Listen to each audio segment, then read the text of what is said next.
Friends, तो कैसे हैं आप सब। आज हम वर्ल्ड मैप में आ चुके हैं और देखते हैं कि चाइना के द्वारा जो अलग अलग तरीके से लैंड कैप्चर के इरादे हैं उसके, और जो उसकी स्ट्रेटजी है, सो वो ऐसा क्यों कर रहा है और इसमें इसका हित क्या है, तो ये भी देखेंगे। और चाइना इन चीज़ों को क्लेम क्यों कर रहा है। तो फर्स्ट ऑफ ऑल एक नई न्यूज़ आ चुकी है कि चाइना ने जो आपका ये वाला एरिया है ना, भूटान और अरुणाचल प्रदेश का, यहाँ पे उसने एक एरिया को क्लेम करने की कोशिश की है। सो देखते हैं कि कौन सा एरिया है वो। तो सेक्टेंग वाइल्ड लाइफ सेंचुरी आप है, ये जो आप देख रहे हैं, सेक्टेंग वाइल्ड लाइफ सेंचुरी। सो इसको क्लेम करने की इसने कोशिश की है।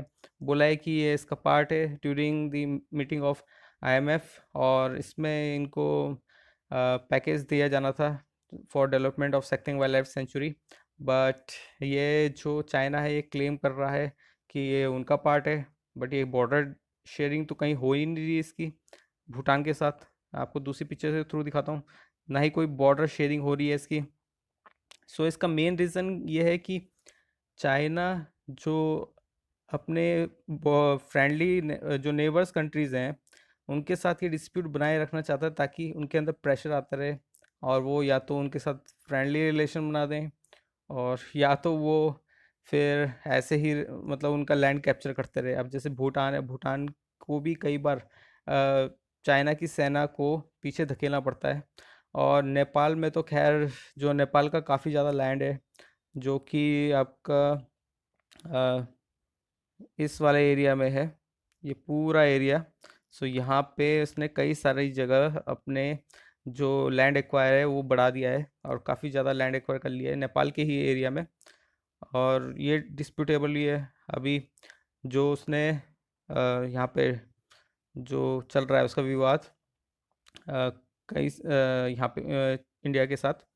सो ये भी एक तो काफ़ी ज़्यादा डिस्प्यूटेबल है गलवान वैली में।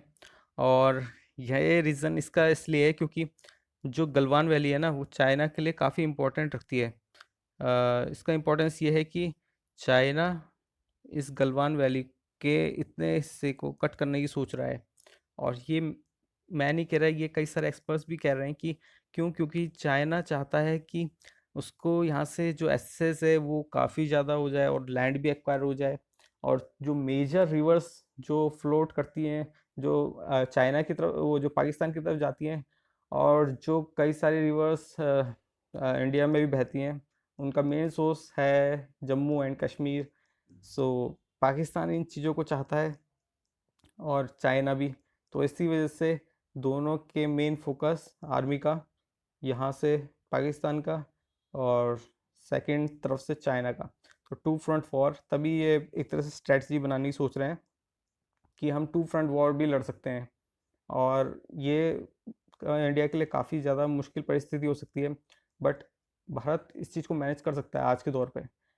तो और ये एक बात और है कि चाइना और जो आपके पाकिस्तान है, वो सिर्फ सिलेक्टिव एरियाज पे ही क्यों अटैक करने की कोशिश करता है, जैसे कि आपके जम्मू कश्मीर रीजन, आपका अरुणाचल प्रदेश रीजन, और कभी कभी उत्तराखंड रीजन्स पे। सो इसके मेन कारण ये भी है क्योंकि अरुणाचल प्रदेश तो ये अपने हिस्से में दिखाते ही हैं। अगर आप चाइना की वेबसाइट या चाइना की कंट्री से आप ये मैप खोलें, तो अरुणाचल प्रदेश उनका पार्ट दिखेगा, और जम्मू कश्मीर का भी काफ़ी हिस्सा चाइना का पार्ट दिखेगा। और अगर आप पाकिस्तान के पॉइंट ऑफ व्यू से मैप खोलें, तो पाकिस्तान के उसमें पूरा का पूरा ये एरिया, यहाँ से लेके ऊपर तक का पूरा पूरा पाकिस्तान के उसमें दिखाई देगा। तो गूगल एक तरह से पार्शियलिटी करता है, भेदभाव करता है। अब भारत के उसमें आप देख लीजिए कि हमारे पास जो लैंड है वो सिर्फ इतने तक का है शायद। तो इसके ऊपर का आधा हिस्सा पाकिस्तान के पास है और हाफ एरिया चाइना के पास है। तो हमें तो पूरा दिखाया जा रहा है। और एक चीज़ और है कि ये नई न्यूज़ आई है कि बांग्लादेश के साथ चाइना का ट्रेड रिलेशन हुआ है अभी, जो कि अब ट्रेड करेंगे। टेक्सटाइल का है इनका, क्योंकि बांग्लादेश काफ़ी ज़्यादा टेक्सटाइल एक्सपोर्ट करता है। और अब ये जो आप देख रहे हैं पूरा जूम इन मैप में, जम्मू कश्मीर का इलाका, तो इस वजह से एक तो रिवर्स वगैरह का है।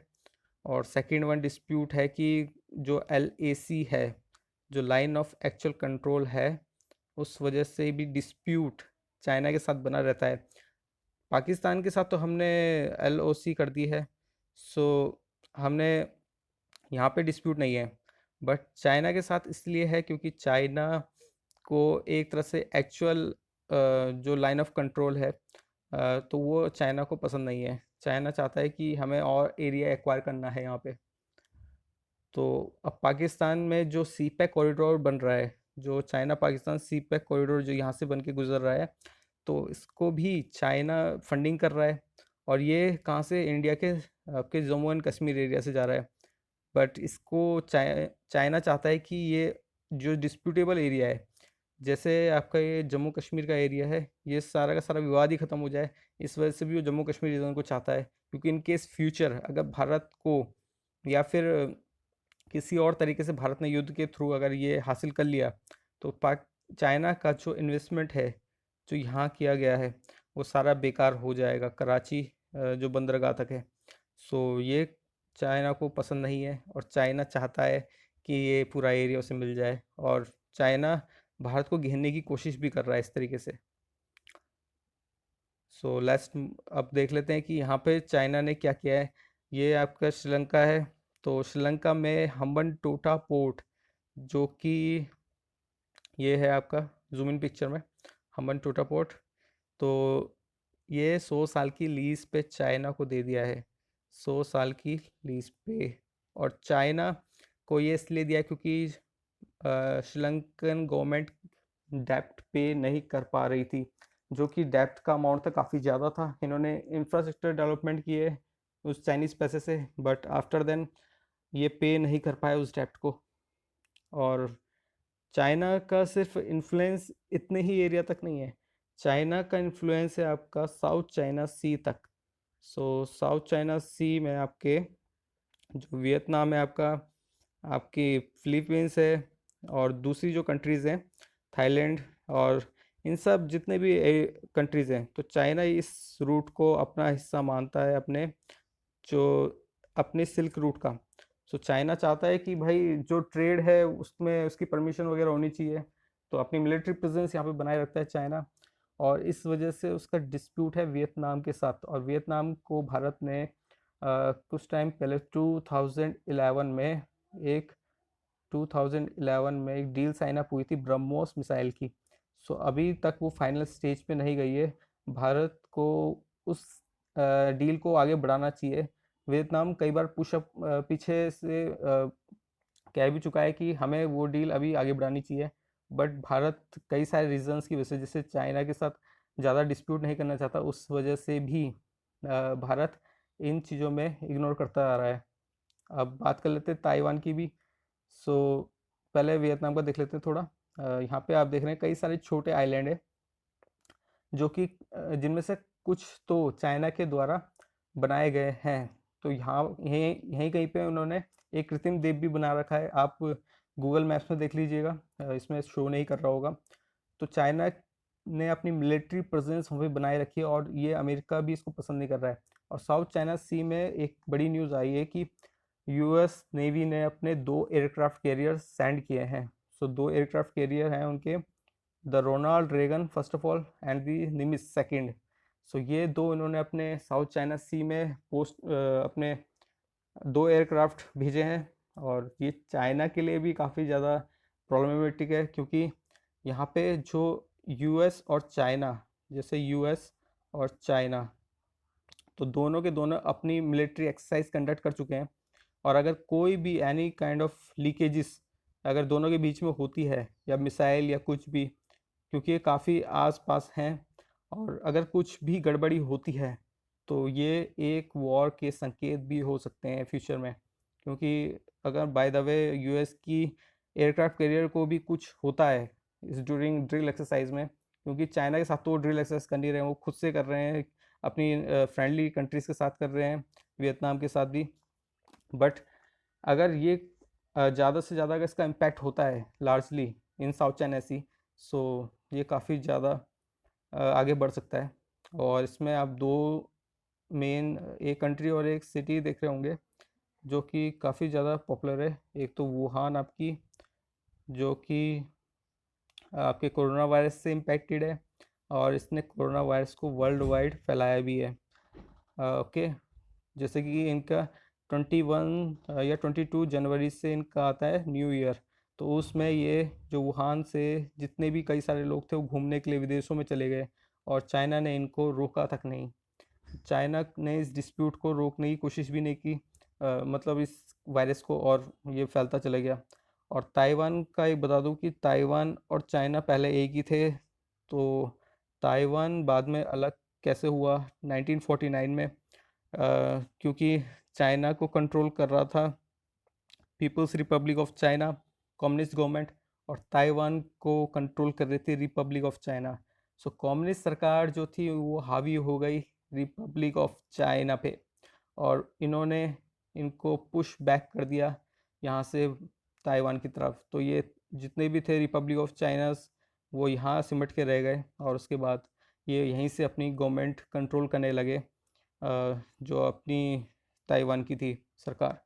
सो ये डिस्प्यूट है, काफ़ी बड़ा है और काफ़ी टाइम से भी चल रहा है, बट चाइना कहता है ये हमारा पार्ट है। बट ताइवान को अभी तक रिकॉग्नाइज कई सारी कंट्रीज़ नहीं करती। इसी वजह से दिसंबर में जब ताइवान ने कहा था कि कोरोना वायरस आ चुका है इन दिसंबर 21 आई थिंक 21 और 22, जब इसने ताइवान ने कह दिया था कि ये ह्यूमन टू ह्यूमन होता है, ह्यूमन टू ह्यूमन ट्रांसमिशन होता है, बट इसको डब्ल्यू ने इग्नोर कर दिया। और कई सारे मीडिया, जो हाई इंटरनेशनल मीडिया है, उन्होंने सवाल भी पूछे डब्ल्यू से, बट डब्ल्यू ने इसे इग्नोर किया, बोला कि हम ताइवान को एज एन कंट्री रिकॉग्नाइज नहीं करते। बट एज एन उनकी इंफॉर्मेशन को तो सुन सकते थे, वो भी इग्नोर की गई ड्यू टू दी चाइना के प्रेशर से। और यहाँ पे एक और चीज़ है कि ये जो आप देख रहे हैं मार्क, ये है सेनकाकू आइलैंड। ये आप जूम इन करेंगे अगर गूगल मैप्स में, तो बहुत छोटे आइलैंड है ये, जो 1 किलोमीटर से भी कम के एरिया के हैं। तो सेनकाकू आइलैंड का नेम जापान ने बदल दिया है, और ये इफ़ेक्ट, इसका असर जो है वो 1 अक्टूबर से हो जाएगा, मतलब एज एन ऑफिशियली। सो इसका नाम अब बदल के इन्होंने कर दिया है, जो कि टोनोशिरो टू टोनोशिरो सेनकाकू। सो अब टोनोशिरो सेनकाकू हो जाएगा, टोनोशिरो सेनकाकू। ओके, तो ये पूरा का पूरा जो यहाँ पे इनका आइलैंड था, जो कि चाइना कहता था ये उनका पार्ट है, बट अब यहाँ पे वैसे भी जापान की मिलिट्री प्रेजेंस रहती है, और जापान ने इनका नेम भी चेंज कर दिया। तो चाइना इसको एक्सेप्ट नहीं कर पा रहा है, कह रहा है कि ये हमारा पार्ट है, हमारी हम इससे जुड़े हुए हैं। सो पुरानी वो जो कहानी होती है ना, वही कि भाई राजा और महाराजा के टाइम से हमारे पास है ये। सो अब जो एक पूरा का पूरा एरिया है, आप यहाँ पे देख सकते हैं, ये किर्गिस्तान वाला एरिया, यहाँ पे रहते हैं उइगुर मुसलमान, जो कि चाइना ने एक तरह से यहाँ पे शिनजियांग प्रांत में समेट के रखे हुए हैं। इनको ना वुहान की तरफ आने दिया जाता है, जो कि इनके मेन सिटीज़ हैं यहाँ पे, बीजिंग वगैरह। तो यहाँ इन्हें आने नहीं दिया जाता, इनको यहीं पे कंटेन करके रखा जाता है। और इसलिए करके रखा जाता है क्योंकि ये इस्लाम रीजन को फॉलो करते हैं, और चाइना जो कम्युनिस्ट गवर्नमेंट है वो किसी भी रीजन, जो धर्म वगैरह है उसको नहीं मानती है। और चाइना ने जो इनमें से कई जो उइगुर मुसलमान हैं उनके प्रताड़ित भी किया है, ह्यूमन राइट्स वायलेशंस भी करता है, बट नो कोई इन्फॉर्मेशन बाहर नहीं आती यहाँ से। कोई जो इसकी जानकारी है वो वर्ल्ड वाइड मीडिया तक नहीं पहुँचती है, क्योंकि वहाँ एसेस नहीं है। और चाइना ने इससे पहले जो ये था तिब्बत का रीजन, ये भी कैप्चर किया था, क्योंकि चाइना का पार्ट नहीं था आफ्टर दैट 1950 के अप्रॉक्स आई थिंक। सो इसको एनेक्स कर लिया था, और ये चाइना का हिस्सा नहीं था। बाद में इसने मंगोलिया का इतना रीजन भी एनेक्स कराया ही है। तो मंगोलिया भी पहले काफ़ी बड़ा था, और मंगोलिया एक लैंडलॉक कंट्री है। सो मंगोलिया सिर्फ 2 कंट्रीज़ के साथ बॉर्डर शेयर करता है, एक चाइना और एक रशिया। सो अब मंगोलिया के लिए ये दिक्कत है ना कि मंगोलिया किसके थ्रू ट्रेड रूट करे। चाइना से तो उसे इजीली हो जाएगा, और चाइना के साथ उसे फ़ायदा भी है। और चाइना इसकी कीमत में, चाइना ने उसका लैंड एक्वायर कर लिया काफ़ी सारा। सो एक ये है इंफॉर्मेशन। और जो उइगर मुसलमान है ये ज़्यादातर किर्गिस्तान, तजाकिस्तान, इन कंट्रीज़ के हैं। और यहाँ पे ये जो लैंड कैप्चर जब उसने तिब्बत का किया, उसके बाद इसने उइगर इलाका भी कर लिया काफ़ी सारा किर्गिस्तान का, और उसमें ये उइगर मुसलमान भी आ गए। सो चाइना में बहुत कुछ चलता है। और अभी आपको पता होगा कि हांगकांग का जो प्रोटेस्ट चल रहा है, जो बिल का, जैसे हांगकांग है आपका, तो हांगकांग में प्रोटेस्ट चल रहा है जो, तो इसका मेन रीज़न भी ये है कि चाइना ने जो न्यू सिक्योरिटी बिल लाया है, तो न्यू सिक्योरिटी बिल अब ये चाइना का पार्ट बनने वाला है हांगकांग, इस वजह से। और इसको एक तरह से आज़ादी थी, इस चाइना का होते हुए भी इसको एक आज़ादी थी कि इसको 50 साल तक जो छूट थी मिली हुई इंग्लैंड की तरफ से, वो ख़त्म हो जाएगी। और ये 22 साल में ही चाइना इसको ख़त्म कर रहा है, जो 50 ईयर्स पूरे होने से पहले। तो ये एक तरह से कई सारी जो यूरोपियन कंट्रीज है वो इसको कह रही है कि अच्छा नहीं कर रही है चाइना। और एक और चीज़ नई न्यूज़ में आई है कि जो चाइना है उसने रशिया का जो व्लादिवोस्तोक शहर है उसको अपना पार्ट बताया है। सो अब ये जो व्लादिवोस्तोक शहर है, ये आप देख सकते हैं पिक्चर में, नॉर्थ कोरिया के थोड़ा सा आगे। और नॉर्थ कोरिया का तो बॉर्डर शेयर होता ही है चाइना के साथ, तो इसकी फ्रेंडली कंट्री भी है और उसको मिलिट्री सप्लाई भी करता है चाइना। और इस वजह से नॉर्थ कोरिया काफ़ी ज़्यादा एग्रेसिव मोड पे भी रहता है। अभी न्यूक्लियर वेपन्स भी उनको मिल चुके हैं। और चाइना पे इल्ज़ाम लगता है कि इसने बोथ पाकिस्तान और नॉर्थ कोरिया को न्यूक्लियर वेपन्स प्रोवाइड किए हैं, टेक्नोलॉजी के एडवांस। सो व्लादिवोस्तोक आप देख सकते हैं ये रशिया का पार्ट है, एक तो जो रशिया है उसका पार्ट है व्लादिवोस्तोक।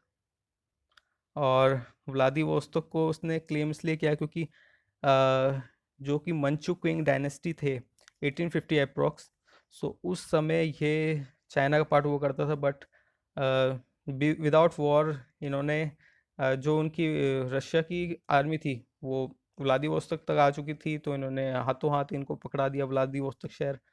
और अब इससे क्लेम कर रहे हैं कि ये हमारा पार्ट होगा। मीडिया के थ्रू, मीडिया जो चाइनीज़ मीडिया सोर्सेज है उससे ये न्यूज़ बाहर आई है।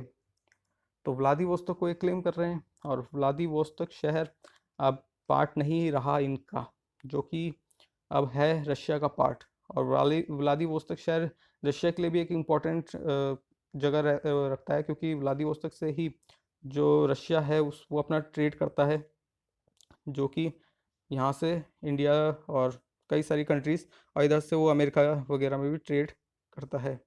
सो उसके लिए बेनिफिशियल रहता है रशिया के लिए, क्योंकि जो अपर पार्ट है ये ज़्यादातर फ्रीज रहता है और यहाँ पे बर्फ़ जल्दी पिघलती भी नहीं है। और रशिया को ये व्लादिवोस्तोक शहर काफ़ी बेनिफिशियल भी देता है ट्रेड करने के लिए। सो चाइना का जो मेन लैंड है उससे वो एक्सपेंड करने की इसलिए चाहत रखता है, क्योंकि वो जो क्विंग डायनेस्टी थी, तो क्विंग डायनेस्टी में आपका अरुणाचल प्रदेश और आपका जो लद्दाख रीजन का इलाका है काफ़ी सारा चाइना का पार्ट था। और नीचे के जो आपके वियतनाम, थाईलैंड वगैरह, इनमें भी कई सारे जो एरियाज़ थे वो भी चाइना के पार्ट थे। और ऊपर की तरफ व्लादिवोस्तोक शहर। सो ये सारा का सारा चाइना अपने पार्ट में मानता है। वो ये समझता है कि ये क्विंग डायनेस्टी के पार्ट का हिस्सा है, तो ये हमारा हिस्सा भी होना चाहिए। तो चाइना जो क्विंग डायनेस्टी के बाद से जो उसने लैंड जो अपने मतलब एक तरह से कई सारे जो रूलर्स थे उन्होंने चाइना पे आक्रमण किए थे, तो चाइना का काफ़ी सारा लैंड एक्वायर जो किया हुआ था वो सारा छूट गया था, जो कि यहाँ से आप देख सकते हैं पूरा का पूरा। So thank you for listen this. अगर मैं इससे कोई लेटेस्ट न्यूज़ आ रही होगी तो मैं इसमें और अपडेट करूँगा। Okay, so thank you.